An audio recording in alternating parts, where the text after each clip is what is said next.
Hai, saya Marta Suherman. Hari ini kembali ke sesi Q&A. Kita akan bahas mengenai shadow dan juga highlight.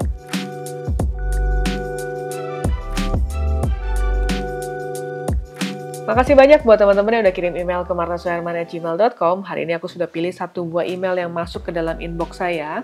Di sini dari Pijar Kencana, alamat emailnya adalah pijar87@gmail.com. Halo Kak Marta, saya Pijar ingin bertanya mengenai penggunaan on camera flash. Ketika saya mengaplikasikan bounce flash kepada subjek, saya sering mendapatkan cahaya putih yang keras di bagian wajah seperti keringat. Contoh seperti di bawah ini. Terima kasih sebelumnya, salam Pijar. Dan di sini dilampirkan satu buah foto. Nah, sebelum saya masuk ke pembahasan kali ini, saya ingin mengucapkan makasih banyak buat teman-teman yang sudah subscribe channel ini, dan juga buat teman-teman yang belum subscribe, jangan lupa di-subscribe sekarang karena setiap minggunya saya membahas tentang fotografi dan beragam informasi tentang industri kreatif. Dan juga buat teman-teman menanyakan apakah bisa memanggil saya untuk kebutuhan kampus, perusahaan, ataupun komunitas, teman-teman langsung kontak ke nomor di bawah ini, nanti akan dibantu oleh administrasi saya. Demikian juga buat teman-teman yang menanyakan apakah saya ada jasa fotografi dan juga videografi. Nah, di sini kalau aku lihat dari email yang dikirimkan dari Pijar dan juga penjelasannya, ada satu buah foto di mana pencahayaannya adalah menggunakan flash yang on shoe ya. Artinya ditempel di atas kameranya. Di sini informasinya diaplikasikan dengan bounce flash. Artinya dipantulkan, di bouncing. Bouncing itu bisa arahnya ke langit-langit di atas atau bisa juga dipantulkan ke bagian samping gitu ya, samping kiri atau samping kanan. Di sini diinformasikan bahwa ada cahaya putih yang keras di bagian wajah seperti keringat. Sini aku coba explore dari wajahnya. Sebenarnya tidak ada hal yang terlalu mengganggu ya. Kalau kita bicara tentang satu buah gambar, misalkan kita bicara tentang bola ya.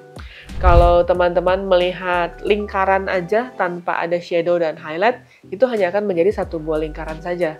Tapi kalau teman-teman menggunakan ada shadow, highlight, mungkin kalau teman-teman di sini ada yang suka gambar gitu ya, zaman di sekolah, kita kan diajarin ya bikin gradasi pakai pensil gitu dari bagian yang gelap kemudian ke arah yang bagian terangnya gitu ya.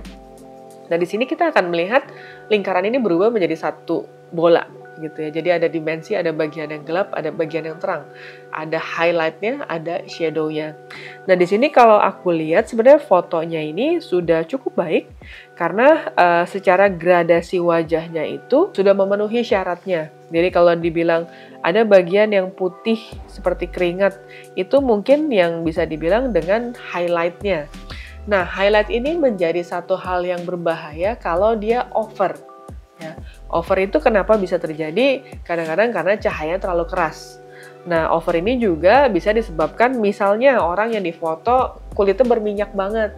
Nah, ketika kulitnya berminyak banget, jadi dia lebih memantulkannya lebih terang karena wajah kamu memiliki minyak yang bisa memantulkan cahaya tersebut. Jadi mungkin salah satu tipsnya kalau teman-teman pernah gitu ya satu buah photoshoot di mana ada makeup artisnya nih, dilap dulu deh mukanya atau dibedakin dulu atau dikasih lap tisu minyak gitu misalnya. Nah, tujuannya sebenarnya adalah untuk menghilangkan cahaya itu supaya tidak mengganggu gitu. Jadi salah satu tipsnya adalah supaya menghilangkan pantulan yang berlebihan dengan makeup gitu, dengan dilap dulu. Atau yang kedua adalah teman-teman bisa mencoba, misalkan flashnya itu, aku nggak tahu kondisinya, kalau kondisi flashnya adalah telanjang ya, nggak ada softboxnya, nggak ada nggak ada atau karet yang untuk diffusernya gitu ya. Nah, itu mungkin memberikan kemungkinan hard light dan juga pantulan highlightnya itu menjadi lebih kuat gitu. Nah, di situ itu yang harus diakalin. Jadi pertama modelnya dulu ditajap dulu, yang kedua adalah cahayanya kita cek. Apakah cahayanya itu perlu diberikan diffuser supaya lebih halus atau tidak. Kemudian kalau kita bicara yang lainnya lagi mengenai dimensi, nah di sini kalau dilihat bagian shadow bagian kiri itu di bagian rahangnya dia itu cukup baik gitu ya, gelap tapi masih bisa melihat detailnya. Nah, di sini menurut aku tidak ada masalah dengan foto ini, hanya saja mungkin ada beberapa pantulan-pantulan yang mungkin bisa didistract gitu ya. Aku malah kepikiran di bagian tiang belakang itu ada 2 pantulan lingkaran yang sebenarnya lumayan mengganggu. Itu boleh kamu clone out aja, dihapus misalkan di komputer gitu, sehingga 2 bintik itu tidak mengganggu lagi. Dan juga yang sedikit lumayan dominan adalah di bagian jam tangannya. Jadi jam tangannya itu bisa dibilang agak sedikit over expose gitu ya, sehingga ada sesuatu yang terang memantul. Tapi in overall dari gambarnya semua, ini masih sangat-sangat cukup dan juga dimensinya terjaga dengan sangat baik. Buat teman-teman yang baru belajar lighting menggunakan artificial light, menggunakan flash, dan juga mungkin di mix lighting dengan ambience-nya, memang membutuhkan waktu untuk latihan lebih banyak lagi sehingga kita bisa lebih peka terhadap highlight dan juga shadow. Mudah-mudahan inputannya bisa memberikan masukan buat teman-teman sekalian yang mungkin juga mengalami masalah yang sama. So, thank you for watching. Jangan lupa like, comment, subscribe, dan juga share. Bye!